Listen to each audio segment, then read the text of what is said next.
Hello दोस्तों, आपका स्वागत है त्रिशक्ति एकेडमी में। और आज हम उत्तराखंड पॉलिटेक्निक एंट्रेंस एग्ज़ाम 2021 के लिए मोस्ट इम्पॉर्टेंट साइंस क्वेश्चन की सीरीज़ में लाइट चैप्टर के बारे में डिस्कस करेंगे, जो कि आपके साइंस में मोस्ट इम्पॉर्टेंट टॉपिक है लाइट, जिसे आप हिंदी में प्रकाश कहते हैं। देखिए, जो प्रकाश आपका टॉपिक है लाइट, इसमें से आपका यूबीटीआर के जीप एग्ज़ाम में 5 मार्क्स का आता है। जो आपके क्वेश्चन होते हैं वो 5 मार्क्स में यहाँ से आते हैं। तो ये बहुत ही इंपॉर्टेंट टॉपिक हो जाता है आपके लिए कि इसमें से आप जो है सभी क्वेश्चंस को करें, क्योंकि 5 मार्क्स का इतना बड़ा चैप्टर सिर्फ लाइट और इलेक्ट्रिसिटी और कार्बन, ये 3 चैप्टर हैं जिसमें सबसे ज़्यादा आपसे पूछा जाता है। तो आज हम लाइट चैप्टर के मोस्ट इंपॉर्टेंट यहाँ पर क्वेश्चंस जानेंगे। और कॉन्सेप्ट है इस चैप्टर का, जो क्विक रिवीजन है, वो मैं आपको इस वीडियो में बताऊँगा। कि इस वीडियो में मैं आपको बताऊंगा कि क्या क्या टॉपिक हैं जो आपको आने चाहिए क्वेश्चंस को करने से पहले। तो आज केवल जो है हम इस वीडियो में टॉपिक्स में आपसे डिस्कस करूंगा। देखिए, तो अभी यहाँ पर शुरू करते हैं। तो सबसे पहले देखिए, चैप्टर का नाम है लाइट। तो देखिए, लाइट क्या होती है। Light is a form of energy. Light एक ऊर्जा का ही रूप है, जिससे हम क्या कर सकते हैं, किसी भी ऑब्जेक्ट्स को देख सकते हैं। वो किसकी वजह से है, केवल लाइट की वजह से। तो आप समझ चुके हैं लाइट एक एनर्जी है। दूसरा पॉइंट, लाइट ट्रैवल करती है वैक्यूम में, जिसे आप निर्वात कहते हैं।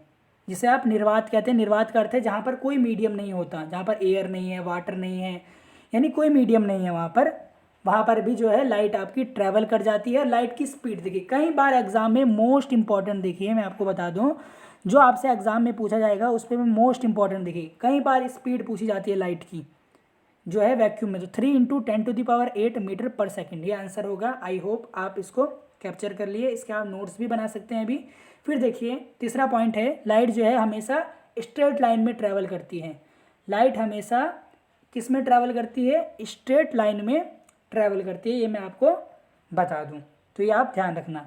अब यहाँ पर देखते हैं आगे कि जो लाइट होती है, यानी जो प्रकाश होता है, जो उसका नेचर होता है, वो 2 प्रकार का होता है। वो वेव की तरह भी बिहेव करती है और पार्टिकल की तरह भी, यानी वो एक वेव भी है और वो पार्टिकल भी है।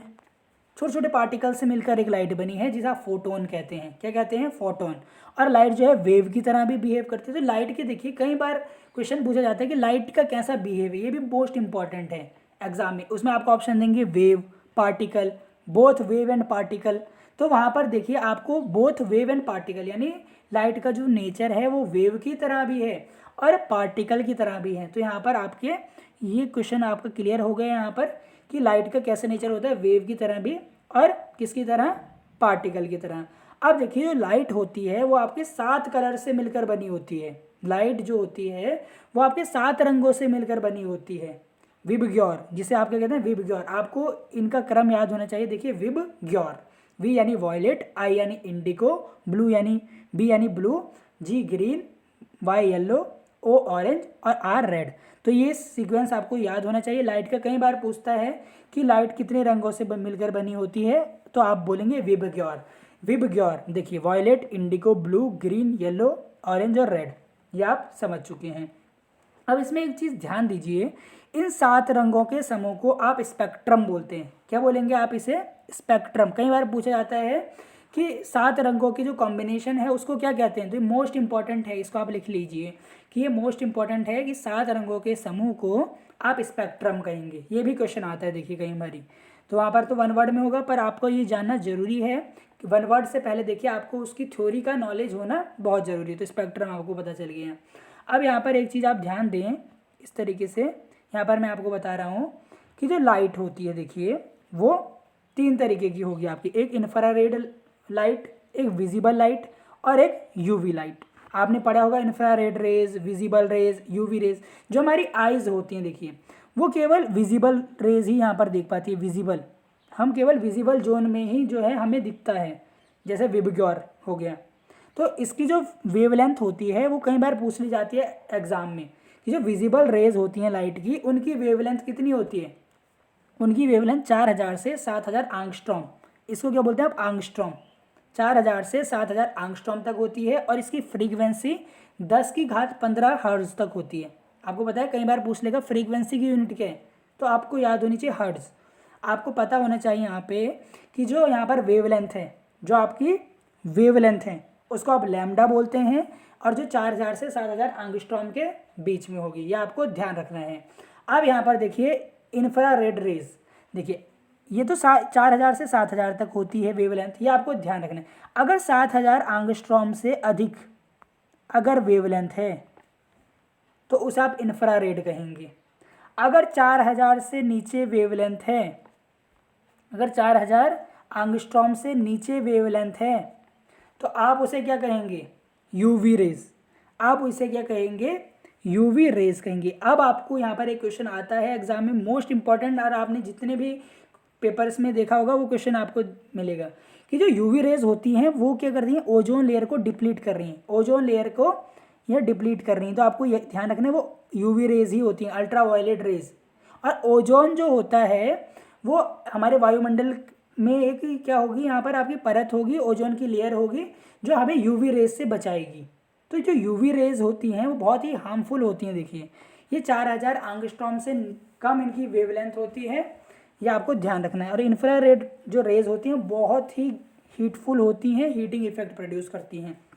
तो आपको मेन विबग्योर याद रखना है और यूवी रेज यहाँ पर याद रखना है, और वेवलेंथ आपको इनकी याद रखनी है, कई बार एग्जाम में पूछी जाती हैं। इसी प्रकार फ्रीक्वेंसीज की 10⁻15 हर्ट्ज तक है। विजिबल रेज की, विजिबल का अर्थ है विबग्योर, यानी हमें जो लाइट्स विजिबल हो रही हैं इसलिए उनका नाम ही विजिबल रेज रख दिया गया है, जो हमें दिख रही हैं, दृश्य तरंगें आप उन्हें कहेंगे।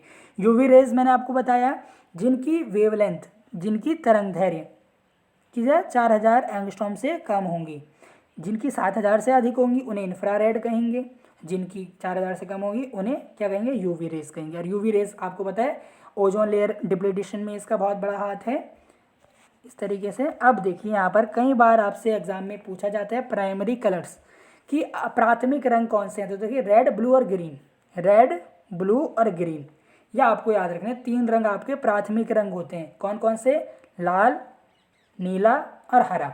लाल, नीला और हरा, ये आपके कैसे रंग होते हैं, प्राथमिक रंग होते हैं। देखिए तो ये आपको ध्यान रखना है, एग्जाम में कई बार पूछ लेते हैं आपसे। फिर यहाँ पर देखिए एक मोस्ट इंपॉर्टेंट क्वेश्चन है, देखिए जो मैं आपको बता रहा हूँ, इसके आने के चांस जो है कहीं ज़्यादा बढ़ जाते हैं और स्टूडेंट्स इसमें काफ़ी कंफ्यूज रहते हैं। देखिए इसमें कैसे आपसे क्वेश्चन रहेगा, देखिए कि 2 मिरर हैं आपके पास, कितने मिरर हैं, 2 मिरर, और दोनों मिरर जो हैं आपस में किसी कोण पर हैं, किसी कोण पर हैं, आपके किसी कोण पर हैं, और उनके बीच में एक ऑब्जेक्ट रखा गया, उनके बीच में एक ऑब्जेक्ट रखा जाता है। आप सुनिए, 2 मिरर हैं, मानिए इस तरीके से, ये कोई 2 मिरर आपके रखे हुए हैं, इस प्रकार ये आपके 2 मिरर रखे हुए हैं, इनके बीच में यहाँ पर आपकी एक ऑब्जेक्ट रखा हुआ है। इनके बीच का एंगल कितना है, 60 डिग्री माना, इनके बीच का एंगल है 60 डिग्री, 2 मिरर के बीच का एंगल है 60 डिग्री, और यहाँ पर एक ऑब्जेक्ट को रखा गया जो ये ब्लू में देख सकते हैं।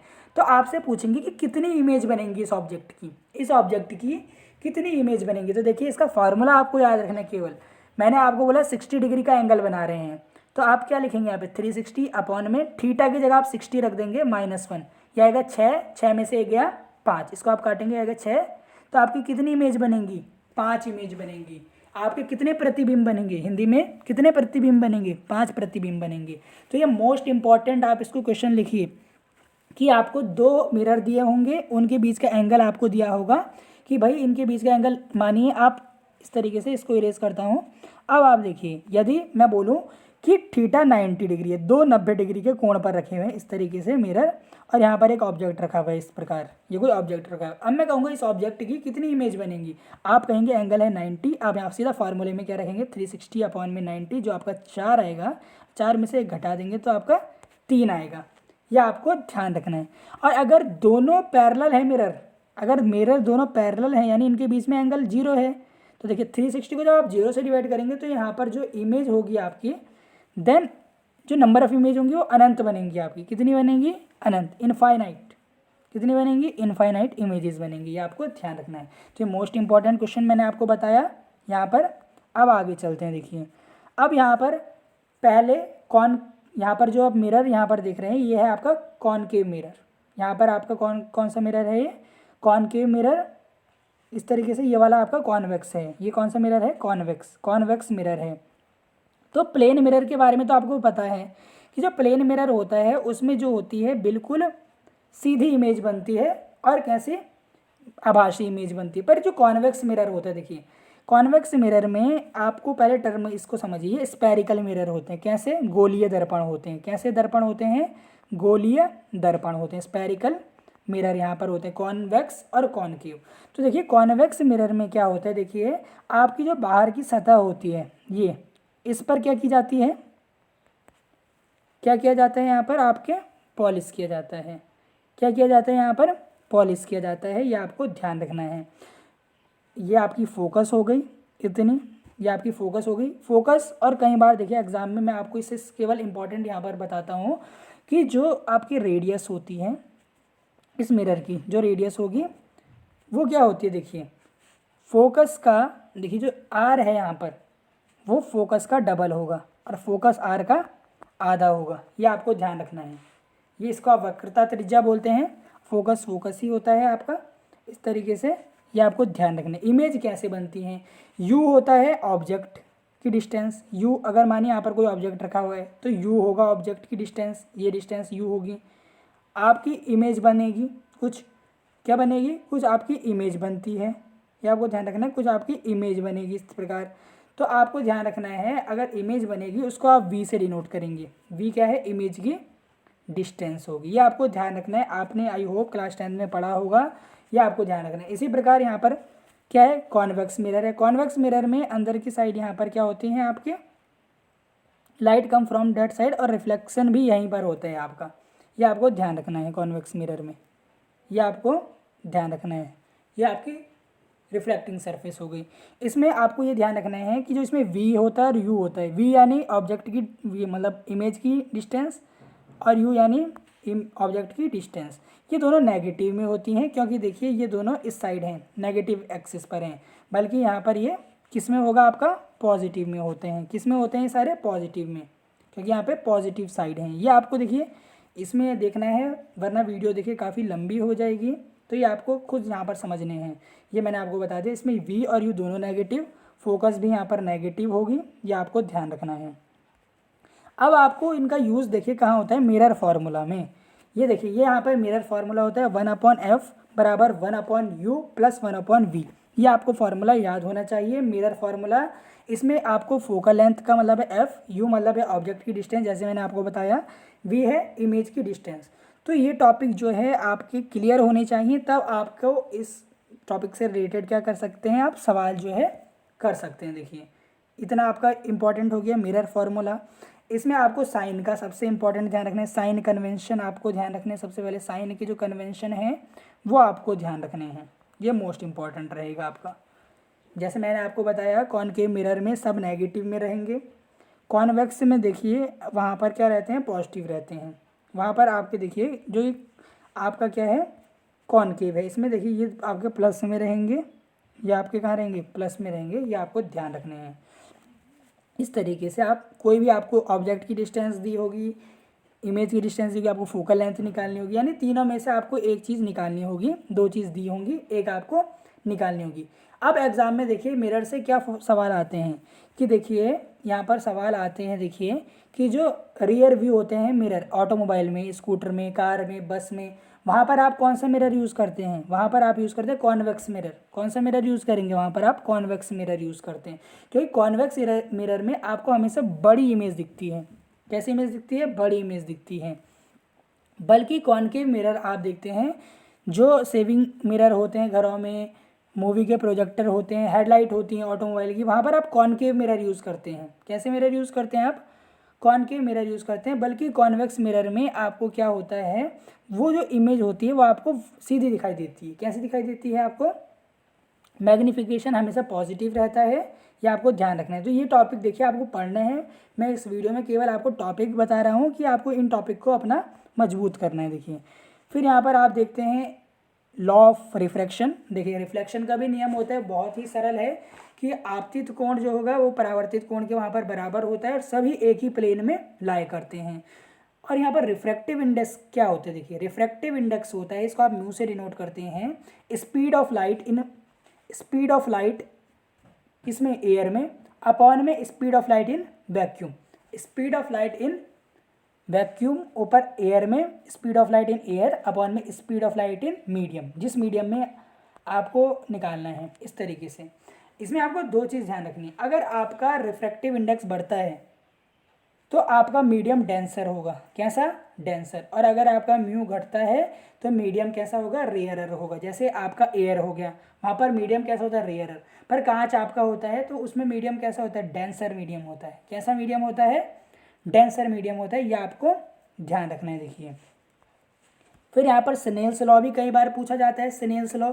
तो आपको ये भी रिफ्रैक्शन के ही नियम होता है, सेकंड लॉ होता है रिफ्रैक्शन का। इसमें होता है ratio of sine of angle of incidence to the ratio of sine of refraction. जो होता है वो किसी भी मीडियम के लिए कांस्टेंट रहता है, किसी भी मीडियम के लिए कांस्टेंट। साइन आई जो होगा वो फर्स्ट मीडियम के लिए होगा और जो साइन आर होगा वो सेकंड मीडियम के लिए होगा। देखिए आपको ये मेन छोटी छोटी बातें मैं इसमें बता रहा हूँ। इसमें आपको देखिए खुद से यहाँ पर चीज़ें पढ़नी है इस प्रकार। देखिए यहाँ पर एक मीडियम से आई लाइट इधर क्या हो गई, बेंट हो गई, ये आपके इस तरीके से हल्की सी यहाँ मुड़ गई। तो यहाँ पर जो साइन आई था फर्स्ट मीडियम में और यहाँ पर आर हो गया, ये आई है ये आर है। तो इन दोनों का अनुपात जो होता है वो हम यहाँ पर एयर है मानिए फर्स्ट मीडियम है, यहाँ पर आपका ग्लास हो गया। तो यहाँ पर आपने देखा कि यहाँ पर आई क्या है, आपतित कोण है, और यहाँ पर ये क्या है, रिफ्रैक्टिव। कैसा एंगल है यहाँ पर, साइन ऑफ रिफ्रैक्शन है, साइन ऑफ रिफ्रैक्शन है। तो इन दोनों का अनुपात ही म्यू कहलाता है, जिसे आप स्नेल्स लॉ कहते हैं। देखिए अब देखते हैं आगे। आप यहाँ पर लेंस आ गए, लेंस में भी देखिए आपको पता होनी चाहिए कि दो फोकस होते हैं। जो कॉन्वेक्स लेंस होता है उसको आप कन्वर्जिंग लेंस भी कहते हैं। कैसा लेंस, कन्वर्जिंग, एक जगह पर वो सारी रेज को इकट्ठा करता है। कॉनकेव लेंस आपका कैसा लेंस होता है, डाइवर्जिंग, वो रेज को बाहर की तरफ फेंकता है। यहाँ देखिए इन्फिनिटी से रेज आई तो इसने क्या किया, यहाँ पर सभी को एक जगह पे कलेक्ट कर दिया। और कॉनकेव लेंस में क्या होता है, देखिए ज़्यादातर देखिए इसमें मैं आपको वही बता रहा हूँ जो क्वेश्चन आपसे पूछे जाते हैं। वो भी आपसे क्वेश्चन होंगे कि जब फोकस के बीच में रखा जाएगा, इस जगह पर रखा जाएगा, तो वो आपको देखिए तभी क्लियर होंगे जब आपको बेसिक्स जो हैं वो क्लियर होनी चाहिए। एग्जाम में सीधा पूछ लेते हैं which of the following is diverging lens, तो डाइवर्जिंग आप बता देंगे कॉनकेव होता है, कॉन्वेक्स क्या होगा, कन्वर्जिंग लेंस होगा। तो इस तरीके से आप इनको पता होना चाहिए आपको ये। फिर यहाँ पर लेंस का फार्मूला आपको पता होना चाहिए। इसमें आप सीधा जो है यहाँ पर फार्मूला में वैल्यूज़ रखेंगे, फोकस की, इमेज की यहाँ पर आप रख सकते हैं, वी मतलब यू मतलब ऑब्जेक्ट की आप यहाँ पर डिस्टेंस रखते हैं। तो ये आपको पता होना चाहिए मेनली। देखिए और फिर यहाँ पर एक होता है मैग्नीफिकेशन। क्या होता है, एक मैग्नीफिकेशन यानी आवर्धन। एक इमेज को जब आप किसी भी मिरर में देखते हैं तो कितनी बड़ी हुई उसे ही आवर्धन कहेंगे आप। तो इस ये रेशियो होता है देखिए v अपॉन यू, यानी ऑब्जेक्ट ऑफ इमेज अपॉन में ऑब्जेक्ट ऑफ, मतलब जो इमेज की डिस्टेंस है, डिस्टेंस ऑफ इमेज अपॉन में डिस्टेंस ऑफ ऑब्जेक्ट। और यहाँ पर इमेज की हाइट अपॉन में ऑब्जेक्ट की हाइट, ये भी होते हैं, ये भी आप देख सकते हैं। इसकी कोई यूनिट नहीं होती। कई बार पूछ लेते हैं आवर्धन की यूनिट बताइए, तो इसकी कोई यूनिट नहीं होती। और जो आवर्धन होता है प्लेन मिरर के लिए +1 होता है। कितना होगा आवर्धन प्लेन मिरर के लिए, +1 होता है। इसमें ये नेगेटिव में और पॉजिटिव में जाता है, कॉन्वेक्स कॉनकेव में अकॉर्डिंग टू कंडीशन। वो आपको नहीं पूछते, ज़्यादा पूछते हैं प्लेन मिरर का आवर्धन क्या होता है, तो 1 होता है। ये मैंने आपको बता दिया है। फिर यहाँ पर देखिए पावर ऑफ लेंस, पावर की यूनिट कई बार पूछते हैं, तो डायोप्टर है आपकी यूनिट पावर की। पावर का फॉर्मूला 1/f यानी 1/फोकल लेंथ, 1/फोकल लेंथ। फोकल लेंथ आपकी मीटर में होनी चाहिए। अगर आपकी सेंटीमीटर में है तो आप उसको कन्वर्ट करेंगे मीटर में, ये आपको ध्यान रखना है। तो यहाँ पर पावर बहुत इंपॉर्टेंट है। देखिए यहाँ पर मैं आपको बता दूँ, जो कॉन्वेक्स लेंस होता है, जो आपका यहाँ पर आप समझिए, जो आपका कॉन्वेक्स लेंस होता है और कॉनकेव लेंस होता है, ये आपको ध्यान रखना है कि जो कॉन्वेक्स लेंस होगा आपका, यहाँ पर जो आपका देखिए कॉन्वेक्स लेंस होगा, कौन सा लेंस होता है, कॉनकेव लेंस। 2 लेंस होते हैं। तो कॉन्वेक्स के लिए जो पावर होती है, जो कॉन्वेक्स होगा उसके लिए पावर होगी वो पॉजिटिव होगी कॉन्वेक्स के लिए, और जो आपकी पावर है किसके लिए, कॉनकेव के लिए, वो नेगेटिव होती है। एक बार मैं यहाँ पर लिख देता हूँ, कॉनकेव के लिए पावर जो होती है नेगेटिव और कॉन्वेक्स के लिए पॉजिटिव। ये इस तरीके से भी आपसे कई बार क्वेश्चन पूछते हैं इस प्रकार। इसकी नेक्स्ट वीडियो में देखिए हम इससे सभी रिलेटेड जो है वो क्वेश्चंस देखेंगे। वो क्या करेंगे इसकी नेक्स्ट वीडियो में, इससे रिलेटेड सभी क्वेश्चंस को देखेंगे। ये देखिए वीडियो मैंने आपको एक रिव्यू के लिए दिया है कि आपको इन टॉपिक को पढ़ लेना है और थोड़ा थोड़ा इनके बारे में आपको थोड़ी थोड़ी नॉलेज जो है वो दी है, कोई डीप में इसके बारे में नहीं बताया है। आई होप आप इसे पढ़ेंगे। कोई क्वेरी हो तो प्लीज़ आप कमेंट करें। आप इसे पढ़ें और फिर कल जो है हम इसके क्वेश्चंस को डिस्कस करेंगे। जो इसके क्वेश्चन होंगे लाइट से रिलेटेड उस क्वेश्चन को डिस्कस करेंगे। तब तक के लिए आप बाकी वीडियोस देखिए जीप की और अपने फ्रेंड्स के साथ शेयर करें। अब बाकी भी जो चैप्टर है उनकी भी हम इसी प्रकार इंपॉर्टेंट निकालेंगे। बहुत बहुत धन्यवाद।